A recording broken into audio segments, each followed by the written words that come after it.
Good morning. सुबह के समय हम आप सभी का स्वागत करते हैं। एक बार फिर से हम अपने क्लास में आगे बढ़ेंगे। बढ़ते हुए निर्गमन की किताब को देखेंगे।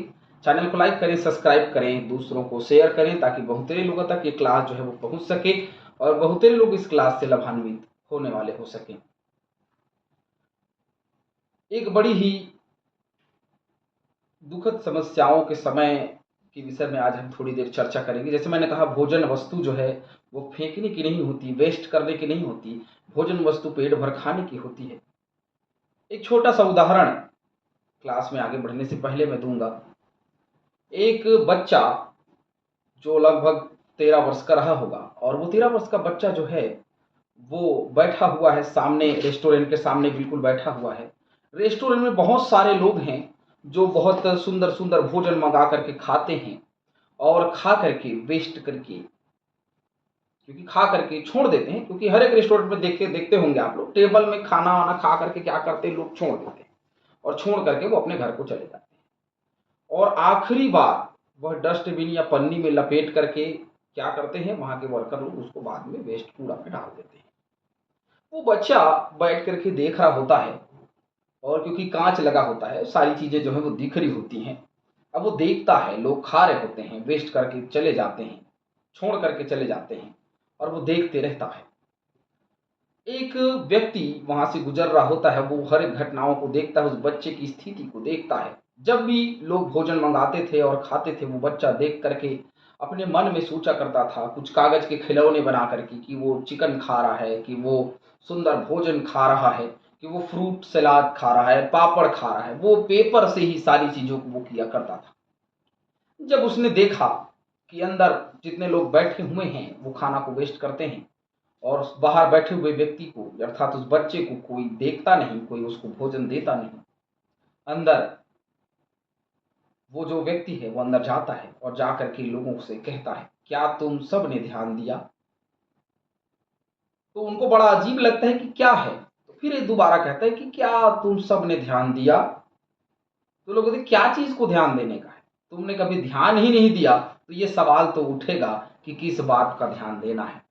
कभी तुम लोगों ने ध्यान नहीं दिया कि एक बच्चा तुम्हारे उठाए हुए निवालों को देखता है, और देख करके इमेजिन करके वो खुद उसका चित्र बना करके वो खुद कागज को उठा करके सोचता है कि वो चिकन है, कि वो चावल है, कि वो पापड़ है, कि वो सलाद है, और उसको वो खाने का प्रयास, मतलब दिखाता है अपने आप को कि मैं उसको खा रहा हूं बैठ करके होटल में। और तुम सब जो खाना खाते हो उसमें से बहुतेरे के वेस्ट कर देते हो। उसमें से अगर एक थाली का भी बचा हुआ खाना जो उस बच्चे को दिया जाता, या यहाँ के वेटरों के द्वारा दिया जाता, यहाँ के मैनेजर के द्वारा यदि दिया जाता, यहाँ के वर्कर के द्वारा यदि दिया जाता, तो उस बच्चे को कागज का भोजन बनाना ना पड़ता। कई लोग हैं जो आज दाने दाने के मोहताज। लोगों को लगता है सरकार जो है फ्री का चावल दे रही है, लेकिन आज फिर भी बहुत सारे ऐसे लोग हैं जो भोजन के लिए तरस रहे हैं। भोजन उनको मिल नहीं रहा। हमारे पास में भोजन है, सब कुछ है, तो हमको ऐसा लगता है कि भाई सब कुछ है हमारे पास, किस बात की कमी हम वेस्ट कर सकते हैं। मेरा एक मानना है, मेरा एक सोचना है, और मैं हमेशा अपने जीवन में ये सिद्धांत लेके चलता हूं। मैं गरीबी से आया हूं, मैं कोई बहुत अमीर नहीं, बहुत निचले स्थिति से आया हूं। तो मैं समझता हूं उस बात को कि भोजन के लिए कैसे लोग तड़पते हैं, कैसे मेहनत करते हैं तो भोजन मिलता है ना। जब भी मैं सोचता हूं, जब भी मैं खाना लूं तो मैं उसको खा लूं, वेस्ट करना मैं कभी नहीं चाहता। वही अपने बच्चों को भी सिखाता हूं, अपने आसपास के लोगों को भी सिखाता हूं, कभी वेस्ट मत करिए। क्योंकि एक दाना भी यदि वेस्ट हो जाता है तो सड़ गल के वो तो खराब हो जाता है ना। वो चावल या वो भोजन वस्तु फिर से वापस आ सकती है क्या? नहीं आ सकती। वो चली जाती है तो चली जाती, खराब हो जाती तो हो जाती। और हमारे देश का अनाज, अन्न जो है वो खराब हो जाता है। मैंने कहा ना, पार्टियों में 30 से 40% भोजन वेस्ट हो जाता है, अधिकतर जगह है ना। 30% खाना जो है वेस्ट हो जाता है। तो वेस्ट ना करें, जितना है उतने को ही खाएं, क्योंकि परमेश्वर ने कहा है जितना तुम खा सको उतना ही रखो, क्योंकि उससे ज्यादा नहीं रख सकते। 20वां वचन आज हम देखेंगे, निर्गमन 16 20वें वचन से आगे। तो अभी उन्होंने मूसा की बात ना मानी, इसलिए जब किसी किसी मनुष्य ने उसमें से कुछ सवेरे तक रख छोड़ा तो उनमें कीड़े पड़ गए और वह बसाने लगा। तब मूसा उन पर क्रोधित हुआ। देखिए, मैं यहां से प्रचार करूं इसका मतलब ये थोड़ी कि आप अपने थाली पे भोजन लेना कम कर देंगे। भोजन लेंगे, अवश्य भोजन लेंगे, ज्यादा लेंगे या बहुत ज्यादा लेंगे, ताकि खाएं, दबा करके खाएं, और बचे उसको कूड़ेदान में डाल दें, प्लेट सहित डाल दें, है ना। जो बोलता है उसकी कौन नहीं सुनता है।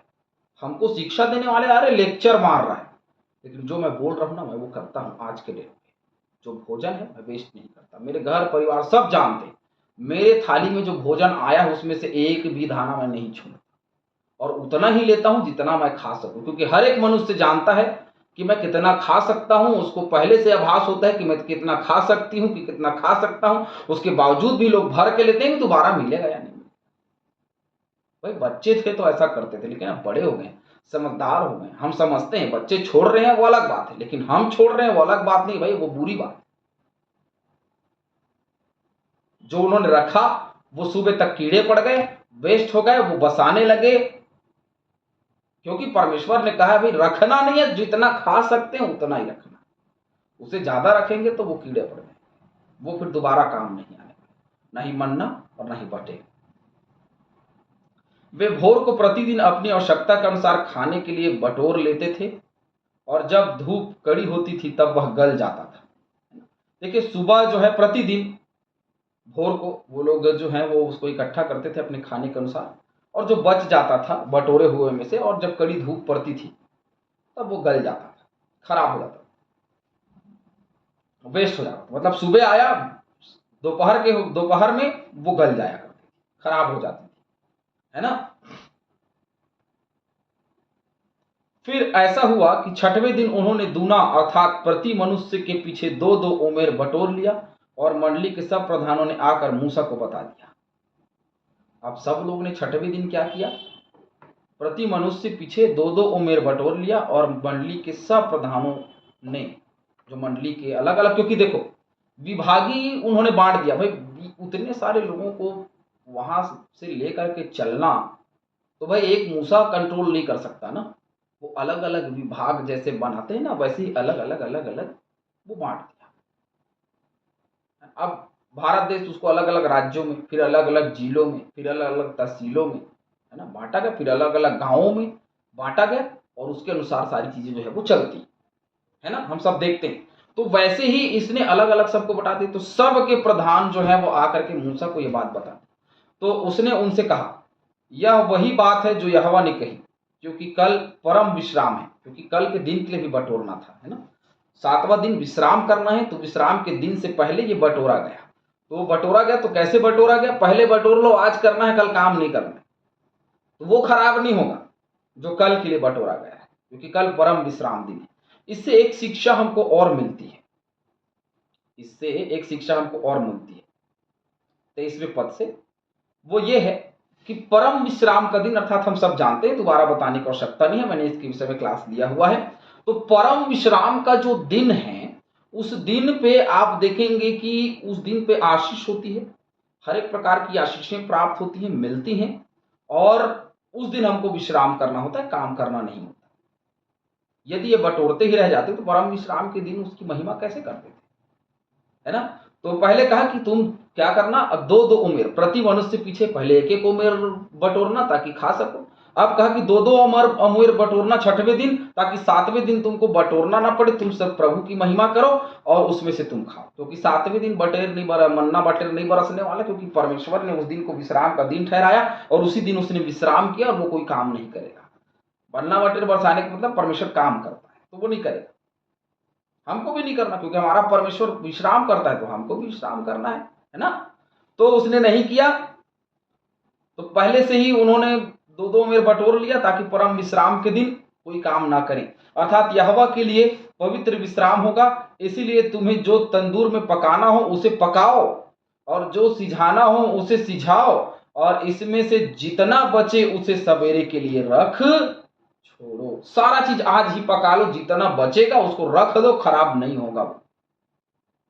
जो कुछ उसमें बचेगा वो कल के लिए आप रख लो, क्योंकि वो खराब नहीं होगा, क्योंकि प्रभु यहोवा की आशीष उसमें है। बाकी दिन आप बटोर नहीं सकते, जितना खाओगे उतना ही रखोगे, लेकिन परम विश्राम के दिन से पहले कल के दिन के लिए भी बटोर लिया जाए। समझ जाइए, हर एक मसीही लोग जो परम विश्राम दिन को विश्राम दिन नहीं समझते, जो लोग चर्च जाना पसंद नहीं करते, जो यहोवा के भवन में नहीं जाना पसंद करते, आप सब इस बात को रट लीजिए कि परम विश्राम के दिन को पवित्र मानना है, क्योंकि परमेश्वर ने इसको शुरू से परमेश्वर लेकर के आया। प्रभु यीशु मसीह भी आराधनालय में गया, वह भी फसह का पर्व मनाने गया, विश्राम दिन को मनाने गया, है ना। हम जो उसने किया, क्योंकि हमारा स्वभाव वैसा हो तो उसने किया तो हमको भी करना है। 24वां पद, जब उन्होंने उसको मूसा की इस आज्ञा के अनुसार सवेरे तक रख छोड़ा, तब ना तो वह बसाया और ना उसमें कीड़े पड़े। क्योंकि यहोवा ने जो कहा था, क्योंकि यहोवा के अनुसार जो काम, उसकी आज्ञा के अनुसार जो काम होता है, कभी वो रुकता नहीं, कभी वो टलता नहीं, वो पूरा होता है, कभी वो गलता नहीं, खराब नहीं होता। इसका मतलब स्पष्ट है, यहोवा की जो आज्ञा है उसके पीछे चलने वाले लोग जो हैं, जो उसके पीछे चलते हैं, वो कभी खराब नहीं होती, चलती रहती है ना। कुछ वचन मैं आपको बता देना चाहता हूं, आप सभी उसको पढ़ लीजिएगा। निर्गमन की किताब में से 32 का 19 पढ़िएगा, निर्गमन का 34 का 31 पढ़ लीजिएगा, व्यवस्था 5 13 से 14 पढ़िएगा, यहोशू 9 14, और भजन संहिता 78 का 10, 106 का 13, 107 का 11, 119 का 1, इर्मिया 32 का 23। ये सारे वचन आप पढ़ लीजिएगा, आपको उनके विषय में चर्चाएं जो हैं वो मिलेंगी। आप पढ़िए। प्रभु आप सभी को बहुतायत से आशीष दे और आप निरंतर प्रभु के वचन में आगे बढ़ते रहिए। आमीन।